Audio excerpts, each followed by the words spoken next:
And then I don't know, something just like went in my head and I heard that melody and I started singing with it. Like I was kind of like I was riffing in my car and I was like, oh my gosh, that's good. So again, I grabbed my phone and I hit record while I'm driving. Sorry. Like, this is not a motorcycle, right? No. Okay. This is a hatchback. Okay.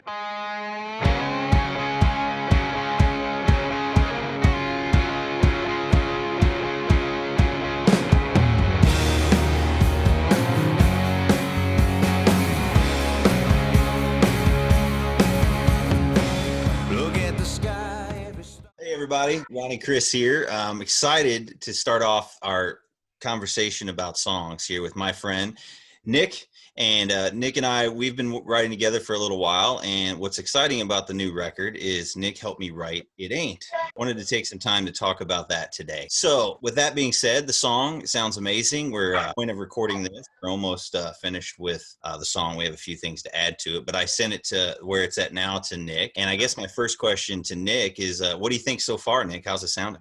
I love the guitar sound a lot. It reminds me of Matthew Sweet a little bit. It took it in a different direction than when we were writing, but I think it sounds fuller and it rocks. I really like it. You know, it's sort of I can't wait for the harmonies to come in. I'm a sucker for harmonies. So, but everything is there. I'm very impressed. It's always great to hear someone else record a song that's been co-written because you don't know what to expect. So I love it. Awesome, man. Yeah, you know what's cool about the song is I think when I brought it to you, one of the things that like I had shown you with that song is I kind of felt like it had a country element to it without it being like too like straight country, either pop country or current country where things are. Right.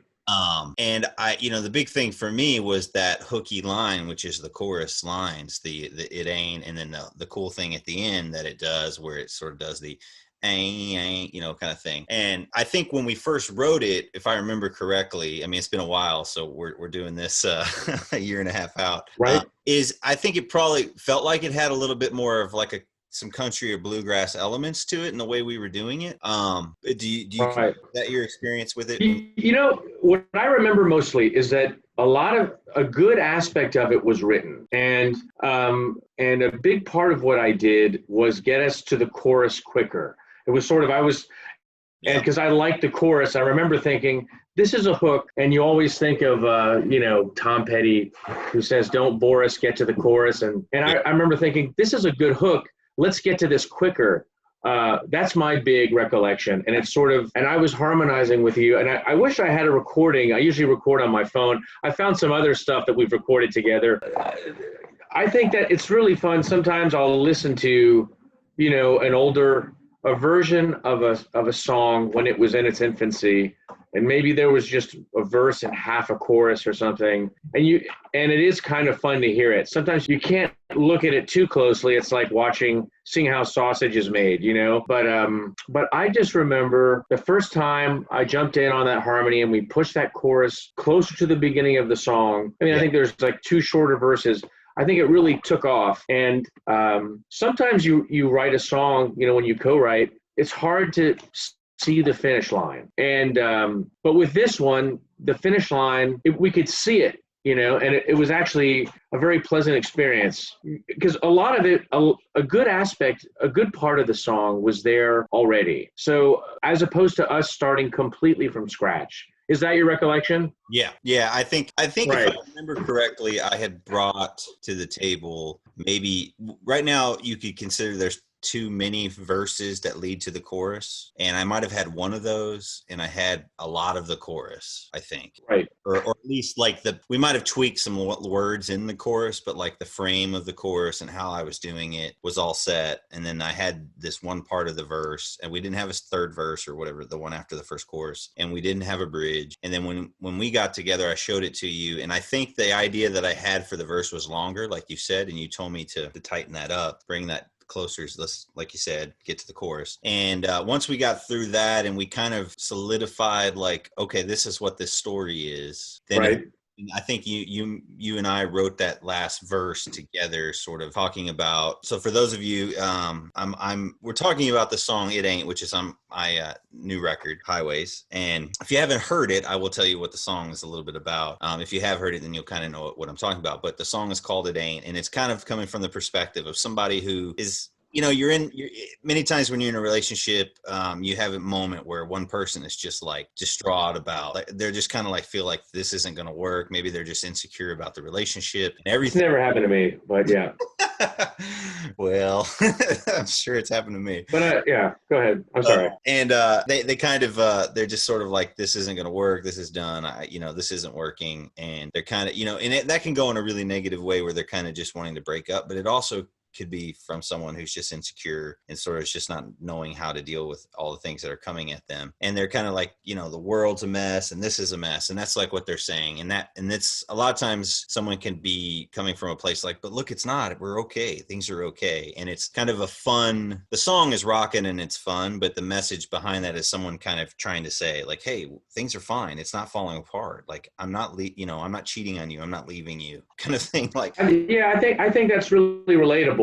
Sometimes someone starts to think, oh my God, there's this. They start thinking negatively. And then it can take the other side to say, hey, listen, I'm right here, I'm not going anywhere. And that's sort of, everybody has had these fights, I think. So I think it's really relatable. And that's kind of what you want with a song that rocks. I like to think of someone who is, driving somewhere and there's a catchy chorus and something that's fun to tap the dashboard along to. Yeah. I mean, like and this kind of gets into the recording part, which you were talking about before. We started with the song that kind of already had a fun element to it because, if the chorus hook is fun, the way you swing that, it ain't, and the way you repeat it, all of that is fun to get go without cool guitars and whatever. Right. But the album dictated this song sounding the way that it does now. The album's vibe, the presence of the album is a road album. It's a rockin' album, and it's an album that's supposed to make you feel like you're moving and you're going. And it is highly influenced by Tom Petty and other artists of his ilk. And of course, and there's country artists in there that like Steve Earle and people like that. I mean, obviously he's not country, but he's country in my mind, at least. Oh yeah, he's definitely country. I mean, his songwriting is definitely country, and even his rock stuff, has that country element. And there's a country rock element to this. But I mean, the first thing I heard, when I played it was, Matthew Sweet. Like I like that song sick of myself. Yeah. And you've got the two guitars, two electric, they sound like Gibsons. I don't know who played guitar on this. Sean Byrne, and awesome. Okay. He did all the guitars on this. I think I did my acoustic parts in there, so I have an acoustic part in there. But Sean did all the electric part, and then he may have even done a secondary acoustic. I'm trying to remember. He did those separately at his studio, so I haven't gone through it with Brian, the producer, and sort of looked to see exactly all the parts that he added to it. But from what I remember, that's the major thing. And a Gibson. It sounds big. I think that's what's really fun about it, and that's why I'm really excited to hear the full chorus. I mean, I'm a sucker for guitars are great and they're ear candy, and then your main vocal sounds great, and that harmony, I think that's something I'm a sucker for, just waiting for that other shoe to drop, I know. I wish I could have sent it to you before we did this, but we're all kinds of, everything's happening all at once. Oh, yeah. What I'm saying is I'm excited to hear the final version. I think, I'm impressed with how it's sounding. This is really, it's sort of, I mean, how many tunes have we tried to write together? We've got one actually that I'm really interested in finishing at some point. What is that? But that's Towing Town. Yes, yeah. We got to finish that. We talked about how Nashville is sort of a town where you can easily get towed now, and that's what starts happening when the parking situation gets worse and worse. Yeah. But I was looking through the phone version of this version, It Ain't, and I heard that. I said, oh, that's kind of cool. But that songwriting studio doesn't exist anymore where we were meeting up. Yeah. And that was a huge part of my process, just to get away from the kids and the house. This is a home office for me. So it's sort of, I don't know about you, but initially I hated treating songwriting like work. Like I'm going off to this place to work. But once I started doing it, it worked really well for me. I could, get away from, home, whatever legal work I'm doing, and then just kind of sit down and write, and I'm with this COVID thing, I'm struggling a bit with finding private time. And this room has an office feel. The whole thing with writing during this era, the COVID era, is interesting because I think it's affected people differently, and they have different ways that they've approached it. For me, when it first happened, pushed myself to write a bunch in the first initial lockdown when we really couldn't go anywhere, because I knew that I would have the extra time. And there was two things that I personally was trying to do to not waste that time, because I took it as a unique gift. COVID's not a gift, but this scenario was a unique opportunity that I wouldn't get again, where I wasn't traveling, back and forth to work. I was working from home. So there was a lot of savings, and that extra saved time. What did I do with it? What did I choose to do with it? So two things. I chose to write as many songs as I could in that first month. And then also I actually tried to better my guitar skills. So I added time to where I really worked on some of the parts of the guitar that I've just never really had time to really focus in on. More stuff like, Sean and some of these great guitar players. He's a great guitar player. Oh, you're a great guitar player too. I mean, I think it adds so much to your songwriting when you're able to just insert a few licks here and there, not so much shred, but to sort of play chords that are unexpected, take people out of the strumming ghetto. We've certainly attended enough songwriter nights where people are strummers, yeah. And, again, if one thing people may not know about Nashville is, in addition to all the amazing talent that's here, there's also the other side where there are people who can't really, their guitar's out of tune, they strum out of time, they can't sing, their songs are bad, and they're everywhere, those are huge. Those people are all over the world, and some of them make it into town too.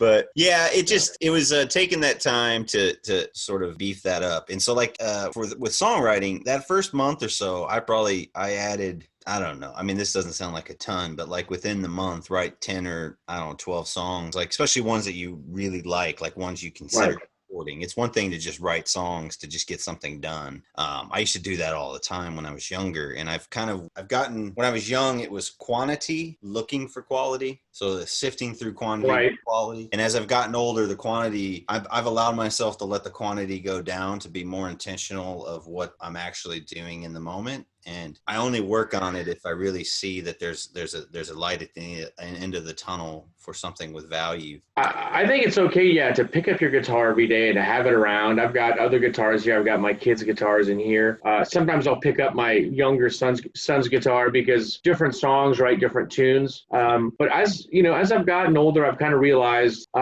it's not good to release too many songs. Like I look at what Ryan Adams has done, who I'm a fan of, and you get the impression that at some point he was just, hey, this has got G, E minor, C. It's got a couple lines about the road and whiskey and beer, and it's done, and let's release it, And it's okay to it's okay that some songs never see the light of day. That's why it's kind of, I always feel, I have mixed feelings when I get, back in the days of buying someone's box set and then hearing a couple of demos that they probably never intended to see the light of day. It's kind of unfair, I've got, tons of songs on my phone, that sounded promising and they didn't go anywhere. And the other thing that I think is important is, for me, is getting used to writing from start to finish.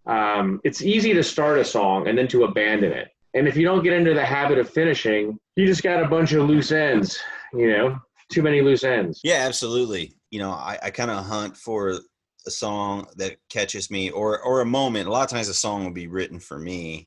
Like you said, I'll just pick up the guitar on a Saturday morning when I'm not rushing out the door, and I'll just, play a few licks or do a little. For me, the weird thing about the guitar, sort of the romantic part about the guitar, is when I just pick it up without thinking, it has this really kind way of gracing me with an unexpected move that I just don't normally if I sat down and tried to think about doing it with my hands and like playing the chords, I Right. might do that. But if I just pick it up and I don't think about it, I will do things with it that are very spontaneous and actually extremely creative, because your unconscious mind, I think, is actually more creative Right. to give it credit for. And so, but if I catch it and I'm like, oh, that was cool. What I do, which is I think what's beautiful about modern technology, for all the craziness about modern technology, Right. is on my phone, I immediately can be like, all right, boom, hit record and just do it again. And, usually you can do it again twice, like, because you can repeat it once. If there's too much time in between, like where you're thinking, you'll lose it. It's true. Yeah, that's why a lot of great writing gets done early in the morning with your coffee high, which is awesome, which is such a great, maybe you still have your dreams floating around in there. And then, when everyone's asleep later at night, that's great. I've even had luck during the day, but if it's during the afternoon, I usually you kind of have to jumpstart it. I don't want to say force it, but it's okay to force a little bit. I also find, and I don't know if this is true for you, but there's something else that I have to do. My mind will start picking up ideas and the lyrics will come quicker. So that's a good way, maybe take breaks. I mean, that works for me sometimes, to take breaks during the day if I'm supposed to be working on something. Yeah. Do you know what I mean? Like, Yeah, absolutely. Well, like getting back to It Ain't, like that lick, that sort of melodic thing that becomes the chorus hook, was something I did where I picked up the guitar one day. I was playing a D chord, excuse me. And I just sort of, it was the way I chose to attack it in that moment, which was that dan, dan, dan, dan, dan, dan, dan. It was right. a rhythmic thing. And even without a lyric in my head, just feeling that, I was like, well, that's hook. There's something hooky about that, right? It's just like, it catches you. Right. And you've played a D chord a billion times before, Yeah, but you're hearing it in a different way, Yeah, and so I messed around with that a little bit, and that's when I kind of, okay, well, let's go to I think I go to the E minor and then the G and then whatever, the basic chords. This is not a complicated song. But it sort of, as soon as I had that, the way things happened for me, which is like where this was born, was as soon as I got this vibe going for me as a writer, I just start singing nonsense, whatever comes to me, because I'm trying to find my vocal hook. I'm trying to find my melodic singing hook, which then helps me give birth, per se, to the lyrical content. And I think what happened was, if I remember correctly, is I started just mimicking that rhythm, and I don't know if I said it ain't right away, but I know pretty quickly that word came out, and I was like, oh, that's interesting. And then maybe you said, no, it isn't, and then you're like, we got to make this a little. No, it's not. Yeah. That could be Britpop almost, but yeah, go. Absolutely. But it kind of sparked something. And I think once I got that, which, the one thing I'll acknowledge, which I think is an interesting thing about this song, is the fact that it's called It Ain't, and that's the hook. That sounds very country, because, the country in the South, they use the word ain't. They don't use the word ain't in the North. But it's not really written, like a full-blown country song at all. Like, that's not what's going on there. Like, if anything, it is more closer to a Steve. It puts the exclamation point on the other voice in the song, saying it's not over. That's the way I look at it. It's a sharper way of saying, you think it's over, it ain't. It's like the saying, it ain't over till it's over. There's something about that. It's got a sharper edge than no, it isn't. Or no, it's not. Cuts to the nerve. Yeah, I mean, apart from it being rhythmically better, I mean, if you're saying it ain't over, you really believe it.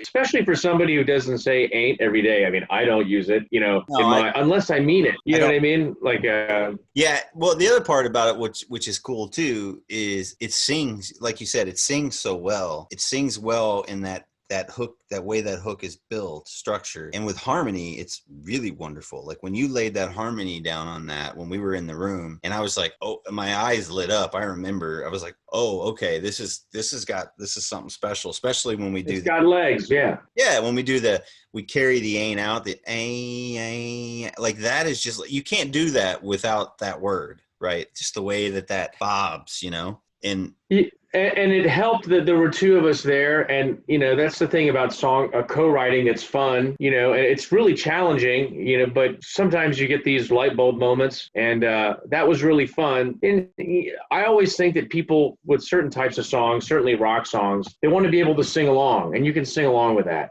Yeah, absolutely. I think that's the coolest part about it is what I've listened to, that the version you've heard, which is what I've got right now.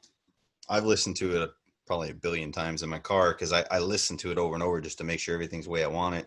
Just double checking if I hear anything else. If you notice, there's a at the end of the song, for those of you who've heard it, Right. There's that outro thing that's going on. That Very cool. Yeah. Yeah. So that wasn't that I added that like right before I did the final vocal on that song. Literally I was driving to the studio to do the final vocal, and I was listening to the track over and over in the car, just singing with it, because I wanted to be, I was warming up my voice, but I was also wanted to be ready to lay the vocal down. And I'm on my way in the studio, in the car, playing it over and over, and we get to that ending part, and then I don't know, something just like went in my head, and I heard that melody, and I started singing with it. Like I was kind of like I was riffing in my car, and I was like, oh my gosh, that's good. So again, I grabbed my phone and I hit record while I'm driving. Sorry. I sing that, and so I don't lose it. And then I brought it to the studio. I didn't even... This is not a motorcycle, right? No. Okay. This is a hatchback. Okay. But yeah, and then I get to the studio. I don't even think about that. I just lay down the vocal. We worked that vocal and did just really got it to where it needed to be. And then at the end of that, I was like, Brian, I got this other thing. I don't know if this is good or not. I don't know if you'll even like this, but I have this little outro vocal thing. You want me to lay it down and let's sort of listen to it? And if you like it, yeah. And if not, trash it. So I did that part, and we did it a couple times, and then he had me layer it a little bit. And he was like, yeah, he really loved it. It was like, it's just this extra hooky thing. Right at the end. And it just adds, that's the thing about that song. There's so much like hooky melody candy in there, just with that kind of stuff. Yeah, and that's what's nice about the outro too. I mean, not to dissect it too much, but if there's a chorus that's fun to sing, it comes, you bring it up again. Sometimes people will do that with a down verse, sometimes with an outro, but and it's, you think of your favorite songs that are sort of, power pop ballads or whatever, a lot of times that chorus comes back again and again, and you're like, oh, here it comes again, and it's like you feel good. And so I think that's what makes it work. I'm really happy with, I was really happy to hear the final version, and initially I thought it was going to be more pop country, and I think it works better, I like the guitars on it a lot, so that's something that I didn't hear when we were playing together, right? It's two guys with acoustic guitars harmonizing. It could have taken it, Kingston Trio, or you could have done, maybe not bluegrass, but you could have because it's got, it's a vocal song that way. And then, but you went the rock way, which I think is, it was unexpected, but I think it works really well, the other thing too about the direction that it went, and especially when you hear it in context of the rest of the record, and its placement, as far as I know, unless I throw a curveball at myself right before we press this thing, I'm pretty sure I know where it's going to sit on the record, and like what songs are before it and after. Okay. Yeah. And there is a building in the first 4 songs of the record just keep lifting you. Like, there's a soft intro which sort of sets the mood of like what this record's about, and then it goes right into that Tanks of Gas song, which I've played for you before. Right, that's a great one. Which is just got like the wicked drums and like just a cool vibe. And then it kicks up another notch with this really rocking tune. And then when you think, well, oh, there's got to be a ballad coming next, right? Like or something a little bit. Right. You get that kick and drum that comes from this song, and you're like, oh, here we go. And it keeps lifting up. And this song became probably the most, with the drum part in this song and the guitars, it's probably the most rocking.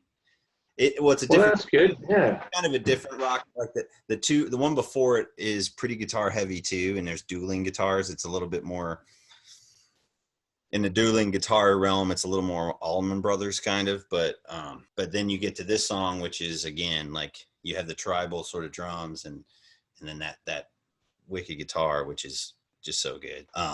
This one has the slide on it. Yeah, it's just I feel like it takes a song which could have been, like you said, a bluegrassy tune, maybe slightly more pop country, or it could have been a lot of different things, and it gives it a slightly unexpected element, especially if you knew it from the beginning like we did. If you knew what we like I said, first thing I heard was I heard Matthew Sweet, and then I heard there's a song by Wilco I really like, Out of Sight, Out of Mind, and that's got some really chunky guitars. I think they were kind of, it's almost like an NRBQ type thing. I like that sort of guitar sound. I do so much country and Cajun, I don't get to rock out too much. So it's kind of fun.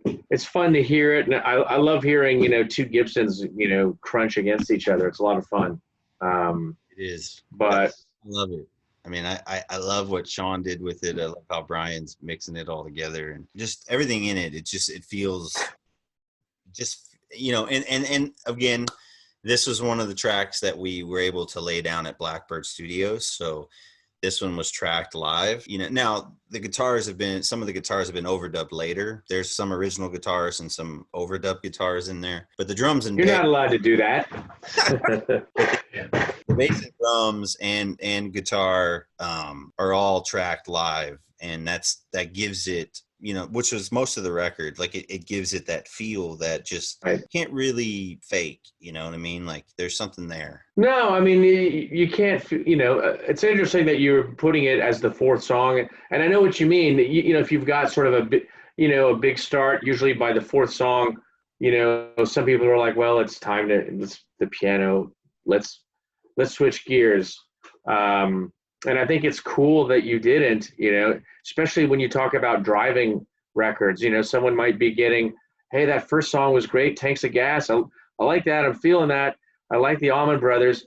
And then they're thinking, it's going to be such a drag. I'm going to have to turn the volume down a little bit when I hear the harpsichord or whatever, the violins or whatever, the Baroque sad song. And then if it's still moving, that can be a great feeling. Oh, I can turn it up. I like this one, Well, it's kind of it's like 3.5, right? Because the first track, I think I told you this, but the first track is like 30 seconds long. It's like this like subtle intro to what's going to happen, right? It sort of sets you off into that place. So It Ain't is like the third full song. But what you just said is correct. The whole first, if you look at it from a vinyl perspective, the whole first side of the album, which is the first, is it 6 songs, 5 songs? I think it's the first 5 songs. They're all upbeat. One that brings it down a little bit is the one right after our song, which has a little bit more of a mid-tempo groove, but it's grooving, right? It's not a ballad, like it's grooving, and it's got some great guitar work on that as well. And that'll be probably one of the first songs where Sarah comes in and her harmony kicks in, and so you get awesome. I can't wait to hear it in context again. For Christmas, I did a drive from Nashville to Dallas, Texas, and back. By the way, it's 666 miles each way, which is kind of exactly. But, first thing that hit me is it's hard to have a record that you can play the whole way through on a road trip, or at least the first couple songs. I don't know that people do that anymore anyway, but I still, I remember getting, on the road with a couple of your favorite CDs. And I don't know if people are still doing that, but it's, it's kind of fun to have a soundtrack to your road trip. That was the whole, that was one of many sort of concentrations on what I was trying to do with this record. Basically with It Ain't, I'm super proud of the song. I'm so excited that we were able to finish this song and finish it the way that we did, and to really give it a closing to the story. I feel like we brought the story out.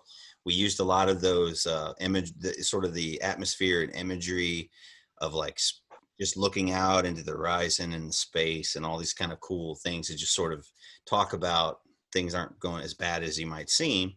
And it really coalesced into a great song, and I'm excited that it's going to be on the record. So thank you so much for, it was my pleasure. And that's what I get from this song too. I think this couple is still together. That's what I think. You know, when I was listening to it, that's what's cool about it being upbeat. I Yeah. believe it. You know, so Me too. Well, thanks, Nick. It's been great. I'll keep you posted on the progress of the record and when we do get the launch. And for everybody, and so that you know, Nick, this will be found. This video will be one of many that's going to be on my website subscription site. Folks who either help us with our crowdsourcing campaign or join the subscription site on my website will have access to this exclusive content. So thank you for being a part of that, my friend. We'll get back in there and write some more tunes. We can do it Zoom or we can do it in person when that's available to us. But I appreciate you having you as a friend and also as a co-writer. And let's do it again soon, my friend. I can't wait. Awesome. All right, Take everybody. care. Look at the We'll see ya. sky, every star in sight. View for miles on account of this moonlight. But you think it ain't enough. So far away.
I think it adds so much to your songwriting when you're able to just insert a few licks here and there, not so much shred, but to sort of play chords that are unexpected, take people out of the strumming ghetto. You know, we've certainly attended enough songwriter nights